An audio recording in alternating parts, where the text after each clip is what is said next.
And live from Argentina, Brussels and Portugal, it's ZN Live. And today my co-host is Julie. She is in Argentina. She's a squad leader for ZN with experience across ETC in the tourism sector, Coca-Cola, and Fertilizer Europe. And our guest today is Sofia Tsaliki, who is an experienced communicator. She's the senior communication advisor at Fertilizer Europe, and she describes herself as a communication expert and storyteller. And Sofia, I want to start with a question on the space you're operating in, which is, how has communication evolved in the farming and environmental services? Because that's obviously something where there's a lot of story, but it's quite difficult to bring it to life. Hello, and thank you for this invitation. I'm very glad to be here today. So to answer your questions, I think that the first thing that we need to talk about is about the stakeholders that are involved in the farming sector, because it is a very, very big sector with different stakeholders with different challenges and interests. So we always have to keep in mind who is communicating and who are we communicating to. So for example, when we're communicating to farmers, we see that there is growing trend of mistrust. This was also seen in the protests that we saw in the major European capitals. So the big questions there are to understand why there is such a big mistrust from farmers and how can we actually improve the communication towards them and actually earn the trust back. If we're thinking about end consumer, for example, what I see is that there is a lot of disconnection between food production and end consumer. Most of us go in supermarkets and see shelves full of food and do not usually think about how much inputs, labor have been invested in that food. As a matter of fact, 30% of food today is unfortunately wasted. So I think there is a growing concern to how to bring food production closer to the consumer. And I see that an opportunity there could be leveraging the influencer culture. Like there are a lot of influencers online for other topics, but I wish to see more on farming and actually to see young farmers day-to-day task and to understand how food is from the farm to the table. There are a few examples out there, but mostly are about small farms. But we know that we cannot feed the entire population on small farms. So actually to see how food is produced on a bigger, major scale, I hope to see more those examples. And lastly, also there in the digital age, there is a lot of misinformation and disinformation online. So I think there will be growing role of scientific bodies to provide like science-based information on food. But also there we will need to update the communication because people have no time to read full reports on food, but it has to be digestible, it has to be translated into bits and pieces that everybody can access very easily. And lastly, I would say that because it's a very complex sector with many actors involved, communication between all these actors is key, especially with growing challenges like climate change, extreme weather events. We will need more and more to bring all these actors together in one room. So initiatives like the strategic dialogue on agriculture that was initiated by the European Commission will be more and more important from now in the future to bring the actors together. Sofia, just to jump back to one of the points that you had mentioned about, influencers and stakeholders showing a little bit the behind the scenes of the sector. This is definitely something that we see increasingly in other sectors, but how do you see that evolving in your sector, and how do you think that it could like positively contribute to to the communication within your sector and showcasing what it is like, to from start to finish in terms of value chain, supply chain, so on and so forth? Well, I think, of course, to make this happen, you need willingness, and you will need the resources because it takes time and effort.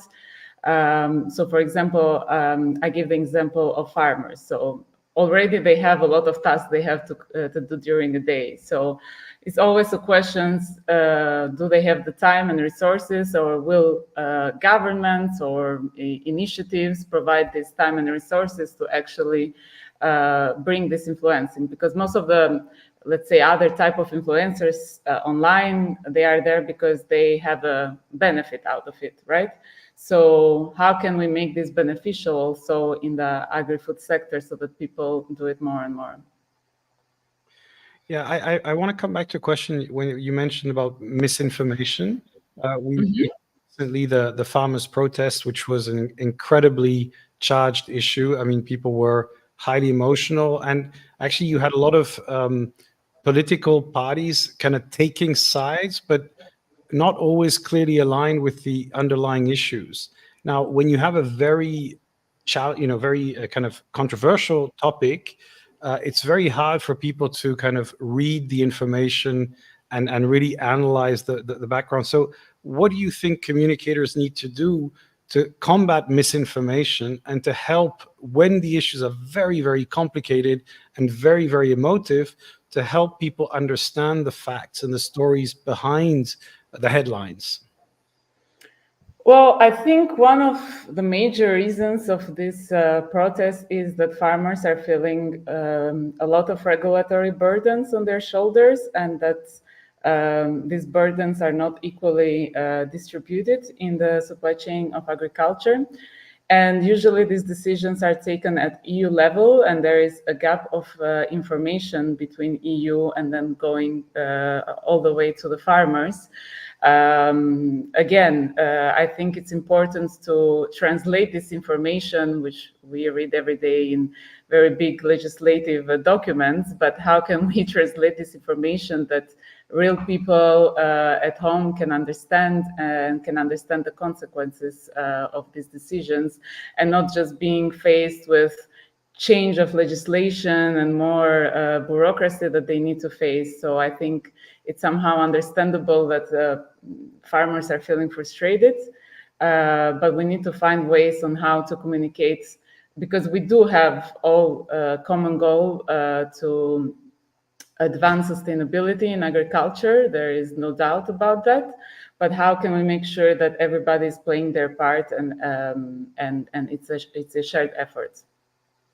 Yeah, and by the way, Justin says hi from Madrid. So I saw Justin just last week. Great to hear from you. Now, it's true, these issues are complicated, and the legislation, obviously, most people, especially members of the public, they don't read it. They don't really understand what the impact is. But I think the more complex the issues are, the more people kind of don't want to go into details and just want to focus on one small story. On the other hand, we have issues like climate change, which has been, which hasn't gone away from, one of our major societal challenges, but yet it's kind of fallen off the news cycle. If you compare it to several years ago, we had the Green Deal, we had climate change as a top priority. Now, because of Ukraine, because of Israel, because of other issues that dominate the news cycle, it just falls about how do you keep issues kind of in the top of the mind of the public and politicians, that are important when you have this very complicated news cycle which pushes issues away. What do you think communicators can do to make sure people don't forget about these things that are critical for our future? I think communicators need to be creative and to stay creative all the time. So one of our biggest challenge is how to communicate the same message different times, but in different ways for different audiences, and keeping on doing that. If you tell the same story the same way, different times, people will start to lose interest because it's not something that grabs our attention anymore. We are bombarded with information and stories every day, and unless we make them compelling and somehow relatable to people, they will lose track. Personally, I do not think that climate change and Green Deal will lose track. I think that we will continue the work in sustainability. Of course, priorities change, and we have to give weight to other things happening. But I think the discourse is changing a little bit now into saying like, okay, we need to be green and we need to keep the going forward in the green transition, but how can we actually combine it also with a competitive industry? So when I studied sustainability back at university, we always have three pillars: economic, social, and environmental. So we cannot focus only on one of them. We need to focus on of three of them, because we can be as green as we want, but then if we do not have jobs to give to people, I do not know how far can we go. Right, and you mentioned creativity. This is about how you deliver your message, what kind of story, and which channel you use. Now, as you know, channels, whether you use X, Twitter, or LinkedIn, or Threads, or Blue Sky, becoming an increasingly complicated question. We've been talking about this for the whole year now, because basically X keeps changing. We found in some research we did recently that despite the fact that everybody was announcing that mass migration away from X, people are still there, and there's still a lot of conversation going there. Do you have any personal likes or dislikes for some of the channels, X, Threads, LinkedIn? Where do you prefer to spend your time, and where do you think communicators should focus? About X, I think that everybody is complaining about it, but we're still hanging out there. So everybody is waiting for the moves to be done by somebody else. Let's say like some early adopters and some communication influencers in Brussels made the move to Mastodon or to Threads, but it really didn't take traction because it didn't feel like it was enough mass of people for a small organization like ours, for example, to move there. I hope that we will see a better solution. I think that a lot of people are frustrated with good reasons on Twitter. What we're seeing now is that LinkedIn is getting a lot of traction, and more people are posting and are getting a lot of engagement. So I definitely feel that this will get more traction in the future. We at our organization, we continue to monitor Blue Sky or Threads or whatever new is in the market, but at the moment we haven't found any added value to be in these platforms, because as you very well know, to be in a platform requires resources and time, and you have to understand where to focus and what makes more sense for each organization. So I think we're past the era where everybody was everywhere, but now everybody needs to select the channels that where the audience that they're trying to talk to is hanging out. Yeah, I think that's very true. We need to focus on where the audience is indeed.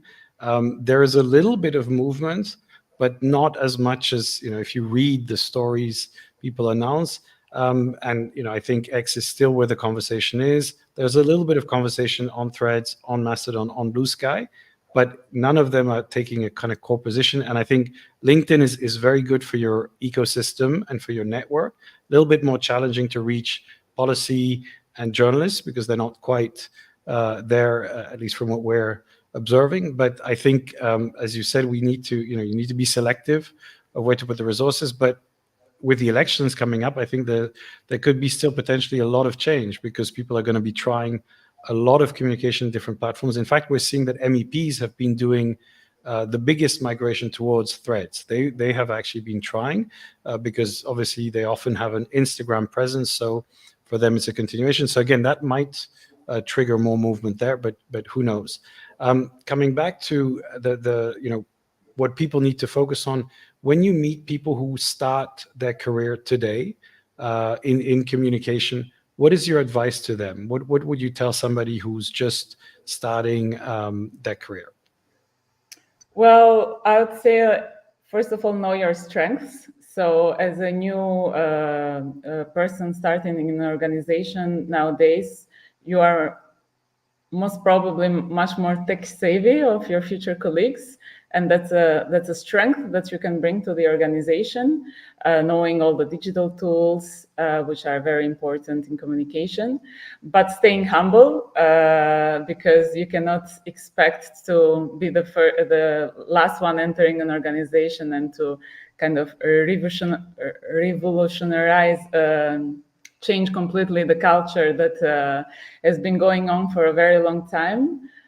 So maybe adopt the principle of small incremental improvements. So bringing all that tech saviness, like step by step.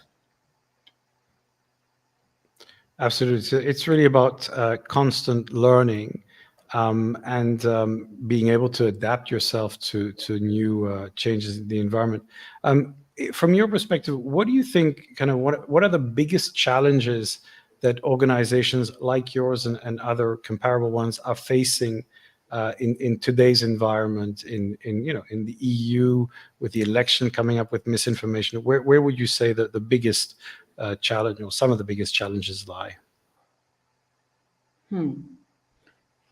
Can you maybe rephrase the question to see if I understand it correctly? Just to see, as an organizational communicator in the EU, what do you what would you see as the biggest challenge you're facing to be an effective communicator with your topics, your issues?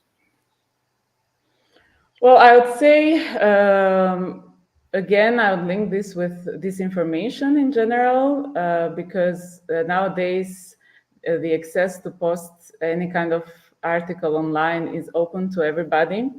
And it's not anymore who is telling the truth, but it's like who is more convincing about what they're saying.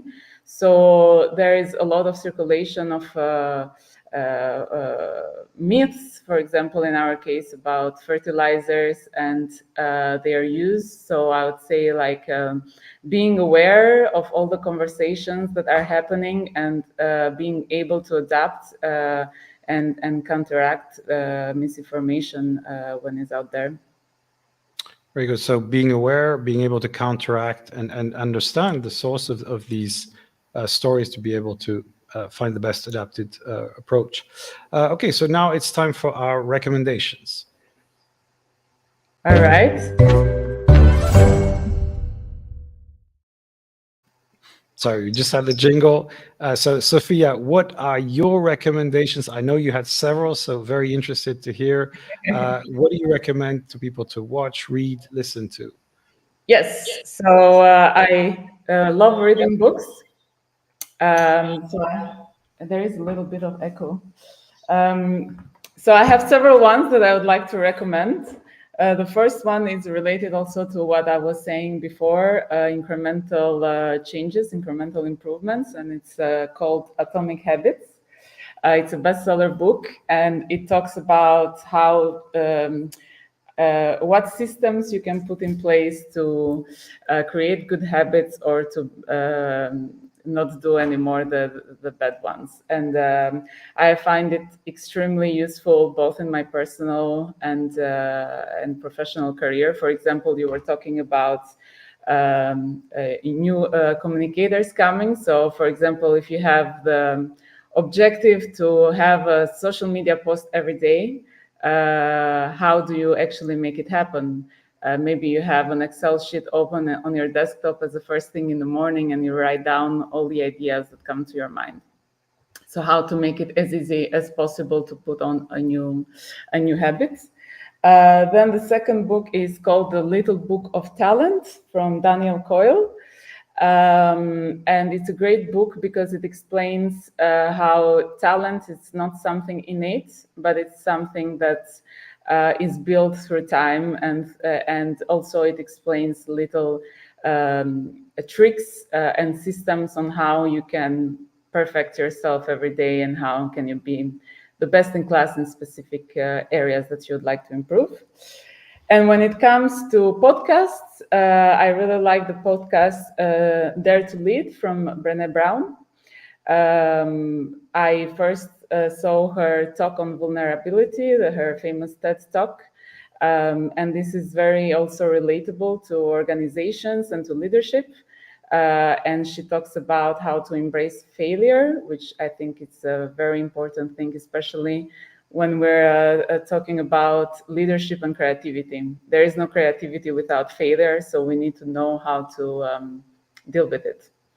And lastly, for storytelling, I think reading any kind of novel, actually, or comic book is a great way to learn storytelling, to see how actually writers who do that as their main job build the stories and the characters and the narrative behind. I personally like a lot to read comic books, and I would recommend Black Sad in that sense.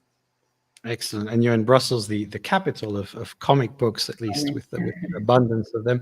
Actually, I think I agree with you. Atomic Habits is fantastic. It's been the bestseller, I think, on Amazon for the last year or two. And in my opinion, it's actually one of the most effective kind of practical books to find out what to do to improve, because it doesn't exaggerate. It really gives you very practical step-by-step advice, which is to start very small and be consistent with what you do.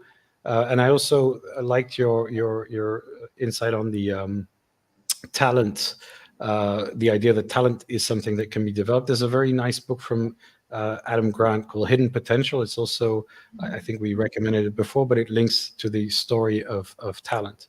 We have Evangela saying, thank you for the recommendation, Sofia. I totally agree on reading novels to increase your storytelling. So don't hesitate to share your preferred novel with us and the community to see what novels you might want to read.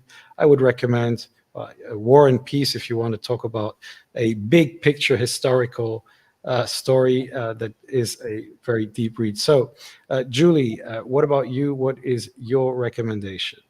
Yes. So I have two recommendations, actually, two podcasts. The first being TED Talks Daily, and the second being Today in Focus.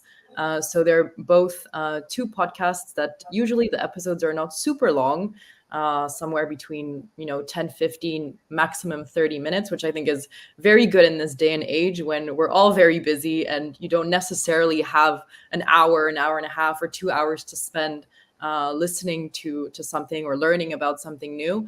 And I think both do a very good job at giving you in a relatively short amount of time information either about a new topic, so you get to learn about something new, or you get to learn about basically current global affairs, what is happening in the world, what is the latest news in X, Y, or Z topics, or X, Y, or Z sectors.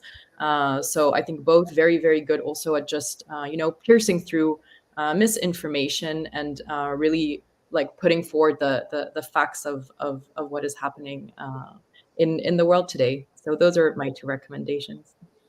Thank you very much. So we're sharing all of those in our comments, and they will be shared again on LinkedIn. And I want to share a book by Paul Bloom called Psych. This is actually based on his course on an introduction to psychology. So Paul Bloom is a Yale professor, and he's done a free course that you can see on Coursera, which is an introduction to psychology. And then this is the book of the same course, so it goes deeper into some of the topics. It's fantastic. I think psychology is a very interesting field. It affects communication, it affects persuasion, it affects all the areas that we work in. But he's a particularly good writer. He's also a TED speaker. He talks about some of these topics, and he's written a couple of books. But this is really, if you want to go and get a real introduction from the beginning on psychology, and then after that you can go deeper into different concepts, but fascinating things. So that is all we have time for. Thank you, Sofia, for all your insights. Hopefully have a fantastic weekend in Brussels, and we will see you online. Have a great weekend. Bye-bye. Thank you. Bye-bye.